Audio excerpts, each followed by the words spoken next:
नमस्कार दोस्तों। तो आज मैं आपके साथ शेयर करने वाला हूँ डैंडिडन सीजन 2 की स्टोरी। देखो, डैंडिडन का जो सीजन 1 था उसमें हमें मिले थे 3 आर्क दे दिखाए गए थे। उसमें सबसे पहला था टर्बोग्रैनी आर्क, एक्रोबैलिक सिल्की आर्क और सर्पो आर्क। और सीजन 2 का जो ट्रेलर देखा उसको देख के तो ये लग रहा है कि मेरे को इसमें कर्स्ड हाउस आर्क और इविल आई आर्क दिखाया जाने वाला है। और उस उनसे अगला काइजू आर्क है, वो शायद इसमें दिखाएं या ना दिखाएं, या उसके बिगिनिंग का कुछ पार्ट दिखा दें इसमें, वो बाद में देखेंगे। पर सीजन 2 में जो सबसे पहला आर्क दिखाया जाएगा, कर्स्ड हाउस आर्क, ट्रेलर बहुत ही मस्त है। तो आज मैं उसकी स्टोरी आपके साथ शेयर करूंगा। तो चलिए फिर बिना किसी देरी के शुरू करते हैं। स्टोरी शुरू करने से पहले बता दूं, चैनल को सब्सक्राइब जरूर कर लीजिएगा और भी एनिमेज की नेक्स्ट सीजन की स्टोरीज वगैरह जानने के लिए। तो चलिए शुरू करते हैं कर्स्ड हाउस आर्क की स्टोरी। नमस्कार दोस्तों। तो देखो, कर्स्ड हाउस आर्क जो है उसका जो बिगनिंग का पार्ट है वो हमें सीजन 1 के भी लास्ट में दिखाया गया था, जहाँ पे मोमो, ओकुरो और जीजी ट्रेन में से जाते हैं, जीजी के घर पहुँचते हैं। बहुत ऊंचाई पर होता है उसका घर, और बीच में फ़नी मोमेंट्स भी बहुत हैं। और कर्स्ड हाउस आर्क में भी बीच में फ़नी मोमेंट्स भी हैं, पर वो मैं आपके साथ डिटेल में शेयर नहीं करूँगा। बस आपको मैं उसकी स्टोरी जो है मेन, वो आपके साथ शेयर करूँगा मैं। देखो, मोमो, ओकुरुन और जीजी जीजी के घर जाते हैं जहाँ पे एविल स्पिरिट होती है। जीजी ने कहा होता है मेरे घर में भूत है, उसे भगाने के लिए सीको, जो कि मोमो की दादी होती है, वो मोमो को भेजती है और मोमो अपने साथ ओकुरुन को भी लेके जाती है वहाँ पे। तो जैसे ही जीजी के घर पहुँचते हैं तो वहाँ पे सारे कमरे वगैरह सब देखती है, मोमो देखती है, पर उसे वहाँ पे कोई इविल स्पिरिट मिलते नहीं है। तो वो कहती है कि चलो अभी इविल स्पिरिट अभी छुपी होगी, रात को जब वो ज़्यादा ताकतवर होते हैं तब वो बाहर आएगी, हम तब देखेंगे। तो मोमो जो है वो चली जाती है घूमने बाहर, कहती है मैं हॉट स्प्रिंग में नहा के आती हूँ। और घर में जीजी और ओकुरुन अकेले होते हैं, और जीजी और ओकुरुन अकेले बाहर फुटबॉल खेलते हैं। दोनों आपस में बात कर रहे होते हैं खेल खेल के, तभी दोनों के बीच में झगड़ा शुरू हो जाता है कि कौन मोमो को ज़्यादा पसंद करता है उस चक्कर में। और जैसे ही दोनों के बीच में झगड़ा चल रहा होता है तभी ओकुरुन नोटिस करता है कि घर के अंदर से, घर तो छोटा है जीजी का, पर बाहर से एक दीवार और है इसमें बड़ी जो लग रही है। वो नोटिस करते हैं, जीजी भी कहता है कि हाँ मैंने भी अभी नोटिस किया ये। तो जैसे ही वो अंदर जाके देखते हैं तो उन्हें एक दीवार दिखती है जो कि घर से जुड़ी हुई है। और वो ऐसे दीवार पे मार के देखते हैं तो हाँ, अंदर लगता है कि अंदर कोई खाली कमरा है। तो जिसके बाद जीजी हथौड़ा लाता है और उस दीवार को तोड़ना शुरू कर देता है। और जैसे ही वो तोड़ता है, अंदर देखते हैं तो बहुत सारे टैलिस्मैन वगैरह लगे होते हैं, और वो दोनों ही देख के शॉक हो जाते हैं एकदम। तभी उसके घर की घंटी बजती है और वो सोचते हैं कि मोमो आ गई होगी जल्दी, अब इसे दिखाते हैं ये सब। पर जैसे ही वो खोल के देखते हैं तो वहाँ पे कीटो फैमिली के मेंबर्स होते हैं, जो कि उधर के मकान मालिक होते हैं, जिन्होंने जीजी और उनके पेरेंट्स को वहाँ पे रहने के लिए घर दिया होता है। वो वहाँ पे आ जाते हैं, फीमेल मेंबर्स आ जाते हैं कीटो फैमिली के वहाँ पे। और जो मोमो होती है वो हॉट स्प्रिंग में नहा रही होती है, पर तभी वहाँ पे मेल जो जितने भी मेंबर्स होते हैं ना कीटो फैमिली के, वो वहाँ पे पहुँच जाते हैं। देखने से उनकी शक्ल बेकार लगती है, जैसे पता नहीं क्या बेकार ही लग रहे थे देखने से ही वो। तो वो मोमो को बुरी नज़र से देख रहे होते हैं, वो मोमो के साथ छेड़खानी करते हैं और उसके ऊपर ज़बरदस्ती करने वाले होते हैं मोमो को। पर तभी हॉट स्प्रिंग की दीवार उनके ऊपर गिर जाती है, मोमो बच के जाती है, हॉट स्प्रिंग से बाहर निकलती है। पर तभी एक और जो मेंबर होता है वो उसको लातों से पकड़ लेता है और उसके ऊपर बाहर जाके जैसे ही ज़बरदस्ती करने वाला होता है उसके साथ, तभी जो सारी हॉट स्प्रिंग है वो अचानक से सारी गिरनी शुरू हो जाती हैं और जितने भी आदमी होते हैं उनके ऊपर गिर जाती हैं वो सारी। और तभी वहाँ पे आती है टर्बो ग्रैनी, और टर्बो ग्रैनी बताती है कि वो एक्चुअली जो उसने इनकी बातें सुन ली थी सीको की, मोमो की, तब वो भी हॉट स्प्रिंग में कहती है कि मैं भी हॉट स्प्रिंग में नहाना चाहती थी, इसलिए मैं इनके बैग में छुप के यहाँ पे आ गई इनके साथ। जो लोकल्स होते हैं वहाँ के, वो कीटो फैमिली के जो मेंबर्स होते हैं मेर, उनको भगा देते हैं वहाँ से और पुलिस में हिरासत में कर देते हैं उनको। और टर्बो ग्रैनी जो होती है वो बताती है मोमो को कि जो जीजी का घर है वो पूरा खून से भरा हुआ है। और फिर उसके बाद मोमो विजिट करती है सूचिनोको श्टाइन में, जहाँ पे उसे एक स्ट्रेंज सा प्रीस्ट मिलता है जिनके साथ थोड़ी बहुत बातें करते हैं। और फिर वो प्रीस्ट उसे विलेज की हिस्ट्री बताता है कि कैसे यहाँ पे ह्यूमन सेक्रीफाइस दिए जाते हैं सूचिनोको उसको प्लीज़ करने के लिए, ताकि हमारा वो जो सूचिनोको है वो हमारे इधर, ताकि वॉल्केनो इरप्शन होने से रोकता है अगर हम उसमें सेक्रीफाइस देते हैं लोगों का। तो ये उसकी स्टोरी वगैरह बताता है, और भी बताता है जो भी पुरानी स्टोरी होता है, कब से काफ़ी टाइम से वो वहाँ पे सेक्रीफाइस ह्यूमन के बच्चों को दिए जा रहे थे, वो काफ़ी टाइम पहले से। और जो फीमेल मेंबर्स होते हैं कीटो फैमिली मेंबर्स के, जो जीजी के घर में बैठे होते हैं, वो वहाँ पे एकदम गुंडों की तरह, रौब की तरह रौब झाड़ रहे हैं पूरा, बीड़ी सिगरेट मज़े कर रहे हैं, खेल कूद रहे हैं, बस ऐसी। और जीजी और ओकुरुन बेचारे ऐसे सहमे सहमे डरे से वहाँ पे। वो जो कीटो फैमिली की जो मेन हेड होती है वो पूछती है जीजी से, कहाँ गायब हो गए थे तुम, कोई झाड़ फूक करने वाला तो नहीं लेके आ गए वापस तुम?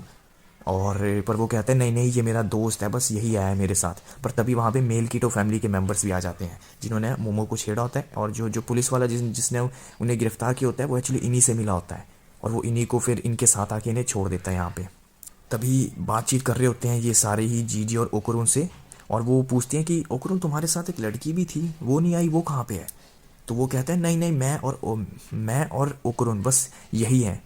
जीजी मना कर देता है कि हमारे साथ कोई लड़की नहीं आई। और ये उनका झूठ पकड़ लेते हैं, क्योंकि जब ये तीनों घर में आए थे तब ये पीछे वहीं पे पेड़ों के पीछे छुप के इन्होंने देख लिया होता है, और ये पकड़ लेते हैं जीजी का झूठ। उसके बाद सीधा सीन दिखाया जाता है जहाँ पे मोमो घर के अंदर वापस आ जाती है। जैसे ही घर का दरवाज़ा खुलता है, मोमो देखती है ओकरुन और जीजी को बुरे बेहोश पड़े हैं नीचे, कीटो फैमिली ने उन्हें पीटा होता है अच्छे से। वैसे ही फिर लड़ाई शुरू हो जाती है मोमो और इनकी फैमिली मेम्बर्स की। मोमो अपनी साइकिक पावर्स का यूज़ करती है, मेल जो मेम्बर्स होते हैं उनको मारती भी है, पर वो मेल जो मेम्बर्स होते हैं वो उसे पकड़ लेते हैं। तब टर्बो ग्रैनी भी हल्की फुल्की मदद करती है, बेचारी बिल्ली के फॉर्म में होती है, वो भी थोड़ी बहुत मदद करती है मोमो की। पर तभी फिर जो कीटो फैमिली की जो हेड होती है, जो फीमेल होती है, वो आ जाती है। उसका नाम शायद नीका होता है। मोमो को एक किक मारती है ज़ोर से, और मोमो जाके सीधा जाके जहाँ पे वो कमरे में टेरिसमैन वगैरह होते हैं वहाँ पे जाके कमरे में अंदर जाके गिर जाती है। कीटो फैमिली की जो हेड होती है वो बोलती है कि हम 200 साल से यहाँ पे सेक्रीफाइस दे रहे हैं, और साथ में ताकि वोल्केनो इरप्शन ना हो, हमने ये बचा रखा है इस लैंड को, और अब हम तुम्हारा सेक्रीफाइस देंगे और जीजी और ओकरुन इन तीनों का सेक्रीफाइस देंगे। मोमो बचने की कोशिश करती है पर वो बच नहीं पाती, और वो और नीचे नीचे सिंक हो रही होती है। अभी पीछे से ओकरुन और जीजी वो भी उठ जाते हैं, और वो कीटो फैमिली को धक्का दे देते हैं उधर ही हिडन रूम में ही, जहाँ पे मोमो सिंक हो रही थी नीचे, वहाँ पे कीटो फैमिली के मेंबर्स को धक्का दे देते हैं और ऊपर से मोमो को बचाने की कोशिश करते हैं। पर वो बेचारे बचा नहीं पाते, सारे नीचे गिर जाते हैं, जहाँ पे बहुत सारी लेयर्स होती हैं घरों की। और वहाँ पे एक्चुअली सुचिनोको रहता था, जिसको ये कीटो family humans as a sacrifice देती थी, ताकि सुचिनोको उन्हें खा ले और हमें वॉल्केनो इरप्शन से बचाए रखे हमें। तो वहाँ पे बहुत सारे घर होते हैं, ये देखकर सब चौंक जाते हैं एकदम ही वो ओकरुन जीजी वगैरह। पर ओकरुन और टर्बो ग्रैनी देख के बोलते हैं ये तो कोई सुचिनोको कोई जायंट सरपेंट वगैरह नहीं है, ये तो एक मंगोलियन डेथ वर्म है, एक योकाई है ये एक। सुचिनोको को देख के कीटो फैमिली एक अलग सा पोज देती है, जैसे कि हम आपकी पूजा करते हैं। पर वो बेचारा सुचिनोको उन सबको ही खा लेता है, कीटो फैमिली की सारी को खा लेता है। और मोमो ओकरुन और जीजी भागते हैं वहाँ से, छुपते हैं। बहुत सारे घर होते हैं नीचे, और बहुत बड़ी जगह होती है, बहुत सारे घर होते हैं, योकाई भी बहुत बड़ा होता है। मोमो ओकरुन और जीजी तीनों छुप रहे होते हैं वहाँ से, घर घुर में जाके बच रहे होते हैं। चिनोको की ना साइकिक वेव्स आती हैं, जिससे कि वो मोमो और ओकरुन शिकार हो जाते हैं उसका, और दोनों सुसाइड करने की कोशिश करते हैं। और जीजी जो होता है बस वही अनअफेक्टेड रहता है। जीजी अब कोशिश करता है कि ताकि दोनों को सुसाइड करने से भी बचाता है, और दोनों को उठा के सुचिनोको से भी बचाता है। उसको जीजी को भी चोट लग जाती है उन्हें बचाते हुए, और सुचिनोको भी हमले कर ही जा रहा है। जैसे ही ये थोड़ी देर तक चलता है, फिर उसके बाद सुचिनोको होता है वो सामने खड़ा हो जाता है जीजी के, और साथ में मोमो और ओकरुन भी होते हैं नीचे। वो तो बेचारे सुसाइड करने की कोशिश कर रहे होते हैं, उन्हें जीजी बांध देता है किसी न किसी चीज़ से। उसके बाद फिर एक इविल स्पिरिट निकलती है, उसे देखकर जीजी चौंक जाता है कि ये तो वही है जो मेरे को दिखी थी घर में, इविल स्पिरिट जो जीजी को हॉन्ट करती थी, जो इविल स्पिरिट। और जैसे ही वो निकलती है, मोमो और ओकरुन भी जो सुसाइड करने की कोशिश कर रहे थे वो भी अपने नॉर्मल सेल्फ में आ जाते। और टर्बो ग्रैनी बताती है कि इविल आई, ये तो एक इविल आई है। इविल आई जो है वो एक योकाई से जाना जाता है, जो कर्स करती थी दूसरों को, जिससे कि वो सुसाइड कर लें अपनी इविल गेज से। अब क्योंकि कि साइकिक वेव्स, सुचिनोको की भी साइकिक वेव्स निकल रही हैं और इविल आई की भी साइकिक वेव्स निकल रही हैं, तो दोनों कैंसिल हो जा रही हैं, जिस कारण किसी के ऊपर भी अफेक्ट नहीं होता है फिर साइकिक वेव्स का। और ओकरुन होश में आता है तो वो सीधा ही अपना टर्बो ग्रैनी फॉर्म में आ जाता है, और जो सुचिनोको उसका सर काट देता है, बीच से अलग कर देता है उसे। पर जो वो वॉर्म होता है वो रीजनरेट कर लेता है, दोबारा अपने आप को रीजनरेट कर लेता है। और जो जीजी होता है वो इविल आई को देख के उससे पूछता है कि क्या तुम ही रिस्पॉन्सिबल थे मेरे पेरेंट्स के सुसाइड के पीछे? तो इविल आई क्या करती है, वो जीजी की क्लोज आई कांटेक्ट बनाती है, फिर जिससे जीजी को उस इविल आई की मरने से पहले और मरने के बाद की जितनी भी मेमोरीज होती हैं वो जीजी को अंदर दिखना शुरू हो जाती हैं, कि कैसे इविल आई जो थी उसे सबसे पहले एज अ सेक्रीफाइस दिया गया कीटो फैमिली के द्वारा। वो सिर्फ खेलना चाहता था, पर उससे पहले बंदी बना के रखा था किसी कारणवश, और उसके बाद उसे एज अ सेक्रीफाइस सबसे पहले जलाया गया, पर वो जिंदा रहता है। जो फैमिली उसको अडॉप्ट करती है फिर लेती है, वहाँ पे भी इस इविल आई का अलग से बिहेवियर होता है थोड़ा। पर वहाँ के भी जो बच्चा होता है, पेरेंट्स सुसाइड कर लेते हैं, और जो बच्चा होता है उसे भी ये कीटो फैमिली वाले जो है वो एज अ सेक्रीफाइस दे देते हैं, और फिर उसके बाद कैसे ये इविल आई बनता है, ये स्टोरी है पूरी। फिर जो जीजी है वो दौड़ता दौड़ता, एक्चुअली घर की लेयर्स होती है ना, जितने भी घर सेक्रीफाइस किए होते हैं वो ऊपर ऊपर ऊपर होते हैं, जो सबसे पहला होता है वो नीचे होता है, सबसे नीचे। तो वो नीचे नीचे नीचे जाके सबसे जो छोटा एक कमरा होता है वहाँ पे जाके जीजी दरवाज़ा खोलता है, दौड़ता दौड़ता जा, वहाँ पे होती है इविल आई की डेड बॉडी। और टर्बो ग्रैनी उसे रोकती भी है, पर जीजी मना करता है। जीजी बेचारा सेंटिमेंट हो जाता है उसकी स्टोरी से भी, इविल आई की। और सूचिनो को होता है वो भी नीचे चला जाता है इनके जीजी के पीछे। मोमो और ग्रैनी भी होते हैं साथ में, तो वो भी नीचे होते हैं। तो सूचिनो को अपना कुछ गीला सा पदार्थ छोड़ता है जिससे कि वो सारे स्टिकी स्टिकी सा होता है, और मोमो और जीजी और साथ में टर्बो ग्रैनी नीचे ट्रैप हो जाते हैं, फंस जाते हैं उसमें। और जीजी बेचारा तब अनकॉन्शियस हो जाता है और सडनली वो जोर जोर से चिल्लाना शुरू कर देता है। और उसके बाद सुचिनो को ये देख के अटैक कर रहा होता है उनके ऊपर। मोमो भी फंसी होती है, मोमो भी अटैक नहीं कर पाती। कैसे रोके, वो हाथ वगैरह उसके चिपक रखे हैं और जीजी अनकॉन्शियस पड़ा है और सुचिनो को उनके ऊपर हमला करने वाला होता है। जैसे ही हमला करने वाला होता है जीजी मुक्का लात मारता है और सुचिनो को भगा देता है और वो बचा लेता है। और तब जब सब देखते हैं तो वहाँ पे आती है ईवल आई जो होती है, वो जीजी को कंट्रोल कर चुकी होती है और बोलती है कि ये मेरी न्यू वेसल है और इससे अब मैं सारे इंसानों को मार दूंगा। जो जीजी होता है वो मोमो और सुचिनो को दोनों पर अटैक कर रहा होता है। सुचिनो को भी बहुत बुरी तरह से पेलता है वो भी, पर जैसे ही मोमो को भी थोड़ा मारता है वो मोमो बच नहीं पाती उससे। फिर तभी वहाँ पे ओकुरुन आ जाता है और ओकुरुन जो होता है उसको बहुत गुस्सा चढ़ा होता है कि ईवल आई ने मोमो को कैसे मार दिया। जीजी के अटैक से भी बचता है और मोमो को साथ में ऊपर लेके निकल जाता है। जो घर के सबसे नीचे गए होते हैं वहाँ पे वो वापस ऊपर लेके जाता है मोमो को, क्योंकि वो बोलता है कि वहाँ पे सुचिनोको का वेनम जो है वो रिलीज़ हो रहा है जिससे हम काफ़ी देर तक नीचे नहीं रह पाएंगे, नीचे रहे तो हम मर जाएंगे। तो अगर हमें इस सुचिनोको को हराना है जो भी जायंट वर्म है तो हमें इसे सनलाइट के पास लेके जाना पड़ेगा, क्योंकि ये एक अर्थ वॉर्म है इसलिए। मोमो को बोलता है कि तुम यहाँ से जाओ, और पर मोमो मना कर रही होती है कि मैं तुम्हें छोड़ के नहीं जाऊंगी, तुम भी साथ में चलो, ये वो। पर जो ओकुरुन है वो किसी तरह मना लेता है। मोमो भी कहती है कोई नहीं, मैं बाहर जाके तुम्हारे लिए हेल्प वगैरह लाती हूँ कुछ। और ओकुरुन मोमो को क्या करता है, सोफे के ऊपर बिठाता है और उसे लॉन्च कर देता है नीचे से। और फिर मोमो क्या करती है, सोफे से जितना ऊपर जाता है सुबह उसके बाद अपनी साइकिक पावर से हाथ बनाती है और साथ में कोने को पकड़ लेती है जिससे वो ऊपर चढ़ जाती है। और मोमो कहती है कि मैं वापस आऊँगी हेल्प लेके। ओके, तो फिर ईवल आई और फिर ओकुरुन की फाइट शुरू होती है। और मोमो जो होती है बाहर से वो रस्सी भी बनाने की कोशिश करती है, पर रस्सी बेचारी छोटी बहुत, वो नीचे पिट बहुत बड़ी बड़ी थी और रस्सी बेचारी छोटी बहुत बनती है। तो वो कैसे बचाए ओकुरुन को। तो मोमो को भी कुछ आइडिया आता है। वो क्या करती है, जो ऊपर घर होता है उसमें आग लगा देती है ताकि फायर ब्रिगेड वाले आएंगे तो उनकी मदद ले सके। ठीक है। और तो फिर ओकुरुन और ईवल आई की फाइट चली होती है नीचे। ओकुरुन हार रहा होता है और सुचिनोको का जो पॉइजन होता है वो जीजी की बॉडी को भी अफेक्ट करना शुरू कर देता है। ईवल आई उसके अंदर होती है पर जीजी की जो बॉडी इंसान वाली है ना, तो उसमें अफेक्ट करना शुरू कर देता है। ईवल आई डिसाइड करती है कि मैं बैटल को जल्दी ख़त्म कर दूँ। वो ओकुरुन को एक अपना वो स्पिरिट सा कुछ सा हाउस बनाती है और उसके अंदर बुरे हालों से पेल रही होती है, पंचेस लाते वगैरह सब पेल रही होती है।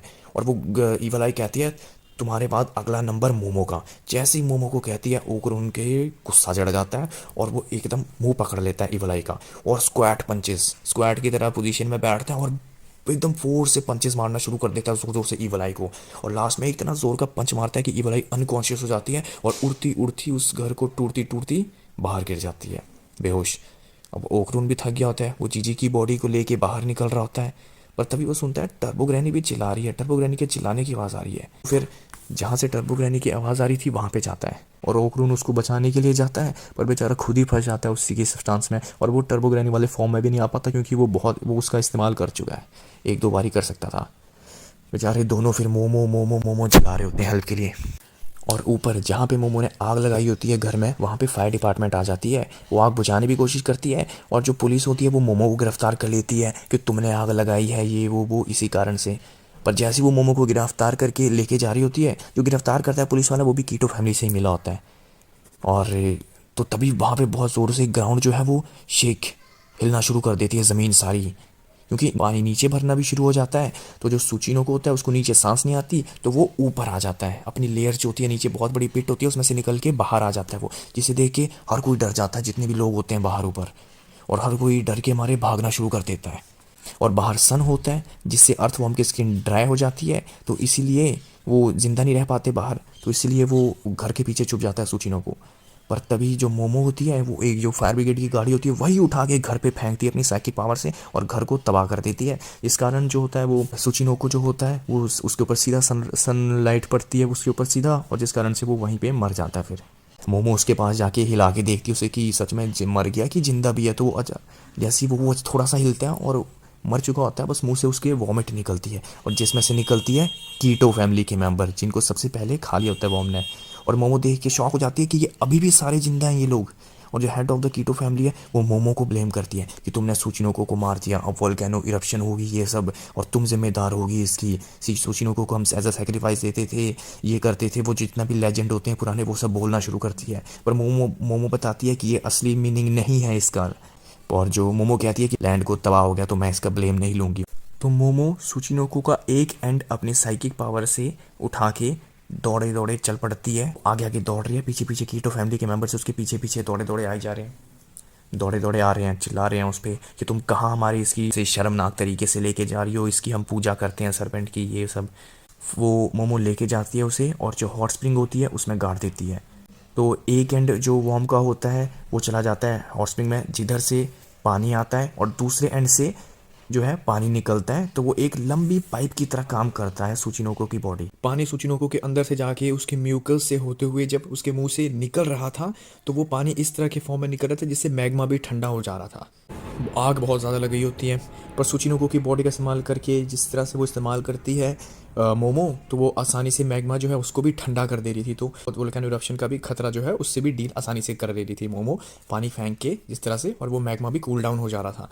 तो ये देख के कीटो फैमिली की हेड कहती है कि अब विलेज को बचाने का क्रेडिट मैं लूँगी और तुम्हें एज अ सेक्रीफाइस मारूंगी।